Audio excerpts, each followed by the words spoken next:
સીમાથી પહેલા વસેલા ગામો, જેમાં આજે ગુજરાત સરકારના 30 આઈપીએસ અને હું પોતે તમામ લોકો અલગ અલગ ગામોમાં ગ્રામજનો જોડે બેસીને ત્યાંની વ્યવસ્થાઓ, ત્યાંની કાનૂન વ્યવસ્થાઓ, ચિકિત્સા વ્યવસ્થા, ભણતર માટે બાળકો માટે જે વ્યવસ્થાઓ કરેલી છે તેમાં સામાજિક રૂપે વધુમાં વધુ કઈ રીતે પ્રેરણા પૂરી પાડી શકે અને ગામજનો જોડે બેસીને ત્યાંની વિવિધ બીજી એક્ટિવિટી ઉપર કઈ રીતે નજર બનાવી રાખવાની છે તે માટે એક ઐતિહાસિક પ્રયાસ કરવામાં આવ્યો છે.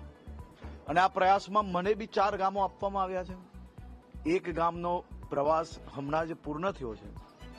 તમામ આઈપીએસ ઓફિસરથી લઈને હું પોતે એ જ ગામોમાં ગામના નાગરિકો જોડે આજની રાત્રિ રોકાણ કરવાનું છે.